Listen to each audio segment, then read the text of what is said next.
네, 전국의 시청자 여러분 안녕하십니까? 동스포츠의 동아씨입니다. 이제 구정, 설날도 다가오는 가운데 2018년 제23회 평창 겨울올림픽 중반전을 향해서 한참 열기를 뿜고 있습니다. 스포츠 팬들, 한인 팬들이 바라는 것과는 다소 아쉽게 한국은 이날 화요일 현재 금메달 하나로 아직은 중위권으로 처져 있습니다. 독일, 노르웨이, 미국 같은 겨울 스포츠 강대국들이 상위권을 형성하고 있는 가운데 저희 아시아의 라이벌인 일본과 중국도 아직까지는 초반 스타트가 그렇게 순조롭게 기대한 성적만큼 나오지 않고 있는 상황입니다. 하지만 중반 이후 구정을 계기로 이제 대회가 점점 열기가 달아오는 가운데 우리의 메달 바친 쇼트트랙, 스피드 스케이팅 이런 주요 종목들이 막을 올리기 때문에 2월 중순 이후에 무더기 금메달 소식을 기대하고 있습니다. 초반에도 말씀드렸다시피 이번 평창 겨울올림픽은 겨울제전 사상 23번째 올림픽입니다. 첫 번째 대회가 프랑스의 휴양지 샤모니에서 열렸습니다. 그 이후로 아시아에서는 일본만이 유일하게 2차례 겨울올림픽을 치렀고 이제 일본에 이어서 한국이 아시아 국가로는 두 번째로 겨울제전을 열고 있는 상황입니다. 그리고 평창 올림픽이 갖는 의미에 대해서 잠깐 설명을 드리겠습니다. 아시다시피 성적이라든가 어느 종목이 어디에서 열리고 있다 이런 건 TV하고 인터넷에도 많이 나오고 있지만 저 개인적으로 이번 평창 겨울올림픽 단순히 한국이 연 첫 번째 겨울제전 또는 일본에 의해서 아시아에서 두 번째로 개최한 겨울올림픽이라는 의미에 더해서 더 중요한 뜻을 부여하고 싶습니다. 바로 2018년 평창 겨울올림픽 이번 달 말에 마감이 되면은 종료가 되면은 4년 뒤 겨울올림픽 24회 대회는 바로 한국의 이웃 국가인 중국의 수도 베이징에서 열리게 됩니다.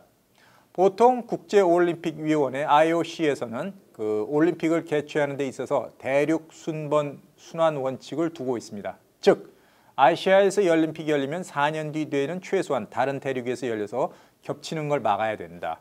한 군데에서 계속 열리면 아무래도 관심이 줄어들겠죠. 그럼에도 불구하고 적자가 계속 쌓이고 여름올림픽에 비해서 상대적으로 인기가 떨어지는 겨울올림픽을 열겠다는 선진국 유럽과 북미 나라가 모두들 손을 떼면서 할 수 없이 IOC는 4년 뒤 개최국으로 중국의 베이징을 결정했습니다.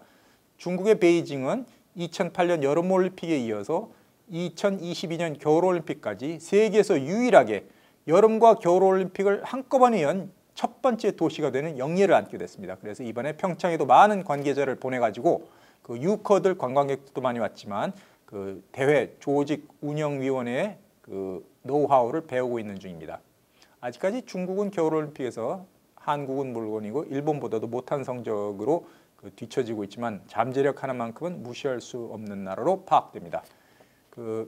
평창 올림픽 그다음에 베이징 겨울올림픽의 사이에 낀 대회가 바로 2년 뒤 2020년 2020 여름올림픽은 일본의 수도인 도쿄에서 또 열리게 됩니다. 다시 말해서 2018년 평창, 2020년 도쿄, 2022년 북경, 베이징까지 4년 사이에 세 번의 여름 겨울올림픽이 모조리 동북아시아 3개국에서 열리는 아주 보기 드문 그런 일이 벌어지게 됐습니다. 도쿄 올림픽 역시 1964년에 이어서 두 번째 여름올림픽이 됩니다. 일본의 다른 도시 오사카나 나고야도 유치를 희망했지만 결국 일본같이 큰 나라도 수도에서만 두 번 올림픽을 열게 됐습니다.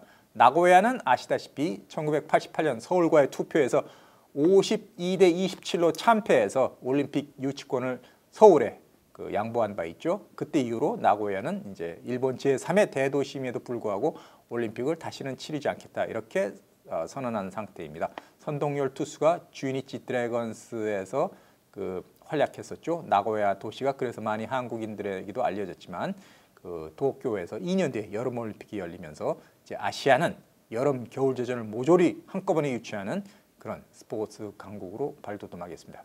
평창올림픽이 가장 먼저 지금 열리게 있는 셈이죠.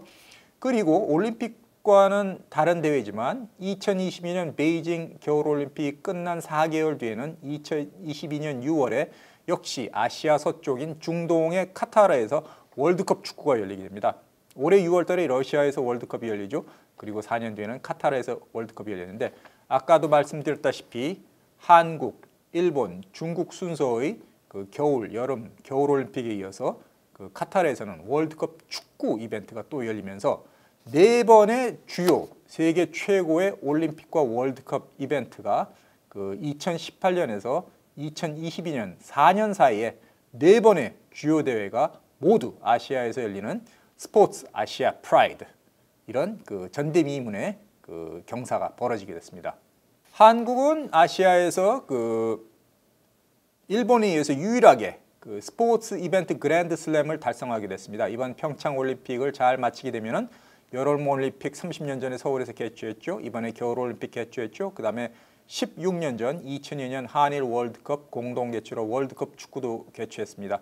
그다음에 세계 육상 선수권 대회도 이미 대구에서 개최했고, 내년에는 세계 수영 선수권 대회를 광주에서 여는 등 그 5대 스포츠 이벤트, 여름, 겨울 올림픽, 월드컵 축구, 그다음에 단일 종목 중에 가장 최고로 높은 인기를 자랑하는 세계 육상과 세계 수영 선수권 대회 5개를 다 개최해보는 스포츠 그랜드 슬램을 이루게 됩니다.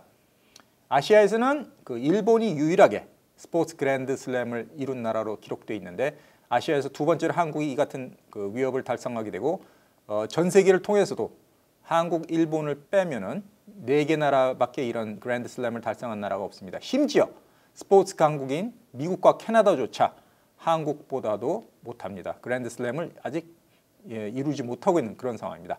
스포츠에 관한 한 한국은 전 세계 5손가락에 안에 드는 세계 최고의 강대국으로 자랑을 해도 그 틀린 말이 아닐 듯 싶습니다. 이제 한국 중반으로 접어든 평창올림픽에서 여자 500m 스피드 스케이팅의 이상하 선수와 그다음에 우리의 금메달 전통적인 금받친 쇼트트랙 개인전, 단체전, 그 더 좋은 소식을 이번 주 이후에 전해드릴 수 있도록 기대를 해봅니다.